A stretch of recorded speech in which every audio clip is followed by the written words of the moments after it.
Hello everyone, and in this episode we're going to be doing a sub box for the Duramax.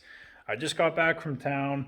I ordered two JLW3s, 10-inch subs, and Kenwood 600 watt amp, I believe. So that's going to be here in a couple weeks, and I started building a box. I just picked up some material and I kind of got started without you guys, but I'll show you where I'm at. All I did was cut the front faceplate and cut out the center of it. So I'll show you here for the hump. So I got that done, and I'm gonna have it sitting something like that. So there is that hump here that GM has in their extended cabs, and I'm gonna go just in front of that because when the seat comes down, we're gonna be sitting, let's line you up here. We're gonna be sitting square with that in front of that hump. I just had cardboard over here. And I've done, well, this is my third template to get it right. And then I just traced this afterwards. But yeah, I kind of just started out with one and made small adjustments to the other two until I had a nice curve. I know she's on stocks and she's dirty. I got the tires right here actually. They're chilling for the winter. They're still dirty, but I don't want to chip those up in the snow and salt.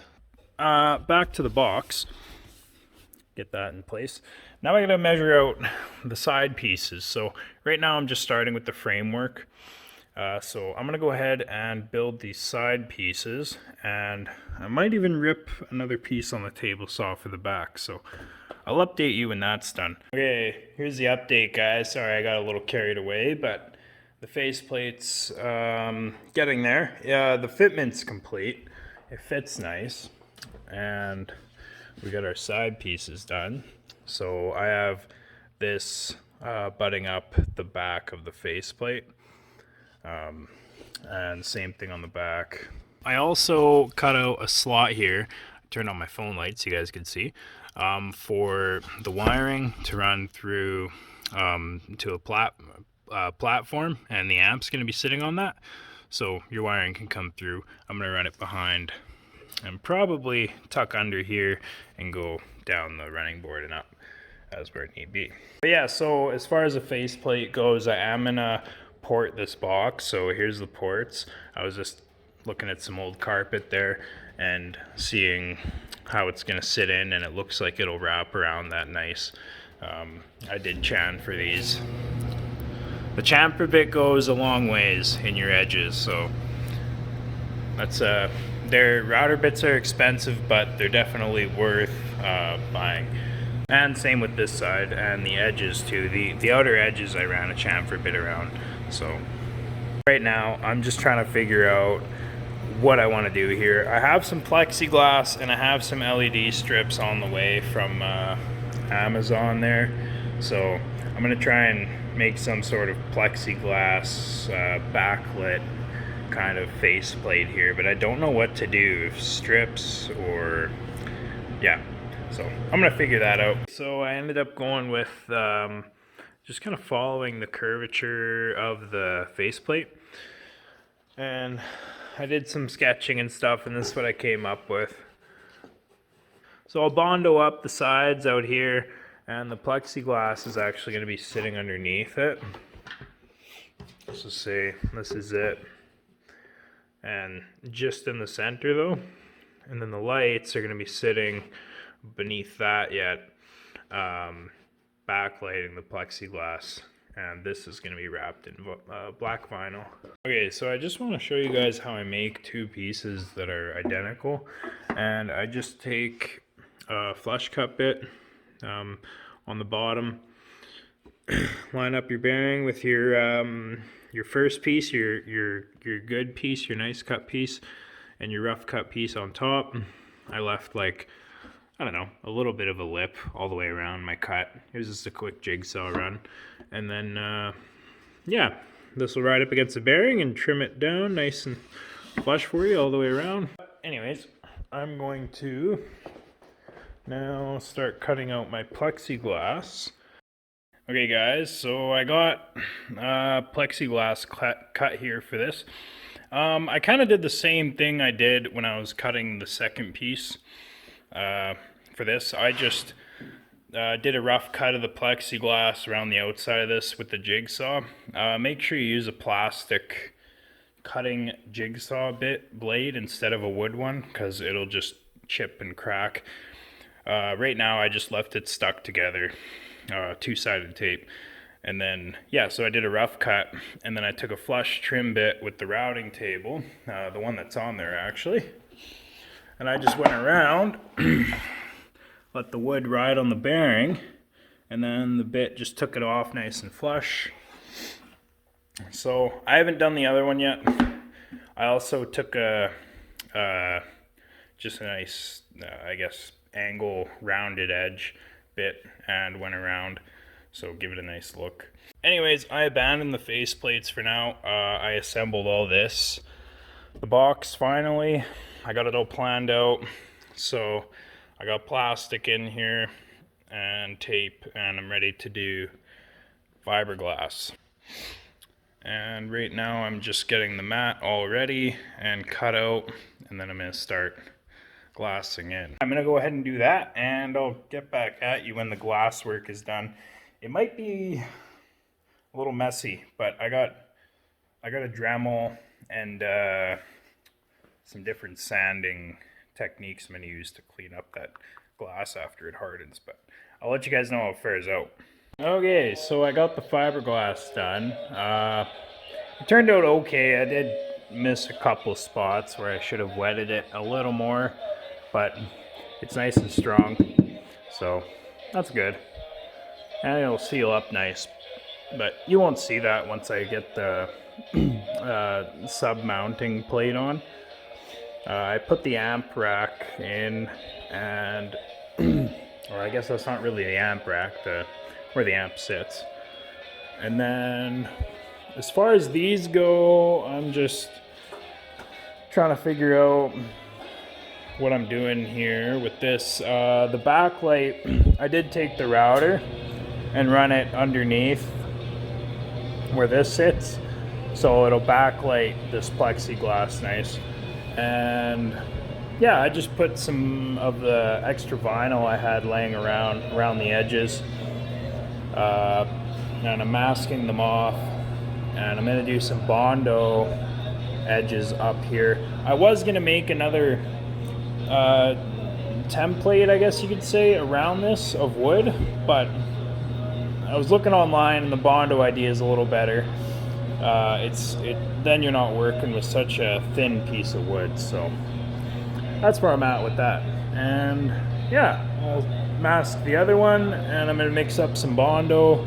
I have this stuck down with two-sided tape, so it shouldn't move. Okay, so I did the first bit of Bondo and gave it a quick scuff here, took down all the high shit, and now I gotta buy more, but I gotta do another coat, really just to, you see, if you look down some of the edges, they don't have a very big angle to them, so I did run out, unfortunately, in the middle of this. So yeah, I just gotta make a little more of an angle, buy some more Bondo, get that going. It needs a lot of filling. And also, my LED showed up. So what I'm doing here is kind of just laying out. I did cut it. They have cut points every couple inches or something. And yeah, and I'm just gonna basically chain link the wires together, the individual tabs. It's nice that they incorporate those cutting points. But so you can see on each of these cut points, they have a label saying, yeah, your constant power, your 12 volt, and then yeah, they use the ground and switch from green, red, blue. So in that case, I'm actually gonna keep all four going, and I'm gonna try and rig up a little system as to where I can actually blend the colors, like ground both out at the same time, and like say red and blue, and get purple, right? So I am gonna run all four just in case I decide to do that out here. But so you're gonna want your power, which is the white wire. I'm gonna hook that right up to the power on my amp. And then these other three, for now I'm just gonna hook up the blue wire, because I really only want blue. So if you're doing that, you'd only have to solder your 12 volt in blue, but I'm not doing that. I'm gonna run all four. I'm gonna use the blue for now, and then if I want to switch them down the road, I do have the other cords going out. So this is the plug it came with. I'm just gonna snip it off, and then so when the amp turns on, it's gonna power up the lights too. I was testing them out here with the car battery, and yeah, it's going good. Okay, so where did I leave off? Wiring, LEDs. Okay, so I did do a bit of wiring here. Basically cut the parts I needed and then stitched them together with some wire and solder. A really small soldering iron does help. It goes a long ways. But you got to be careful though. If you get them too hot, you'll actually burn these tabs right out of there, and then they won't work. So that's what I ended up doing here. So on the blue, you could see, well, that one's just not on very well, but I also burnt it a little bit. So I'm gonna take this piece out. I also have to heat those up and it'll come apart. We're gonna try another piece. It is making contact there, but I think I just got a little hot and burnt off that little bit of tab that was left. So when you're cutting these two, make sure they're straight.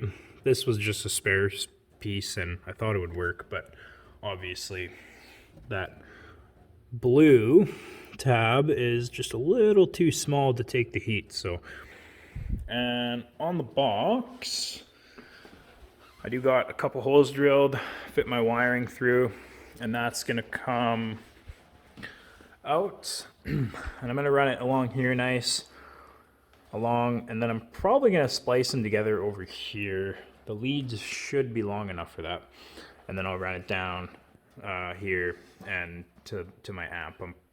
And another thing I did is I actually cut out the boards for my subwoofers, but they haven't showed up yet, and I don't know how big to make the hole, so I'm gonna hold off on that.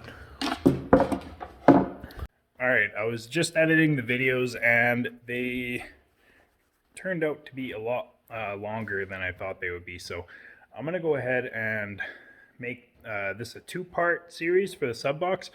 So this is part one, and part two will be published basically immediately after, if you want to find that. Part two, we're basically getting it from where it looks now to this. And I also demonstrate the lights and stuff. So if you want to see how I do this and how it's built, and with the lights all working, I don't have it all set up right now, then go and check that out.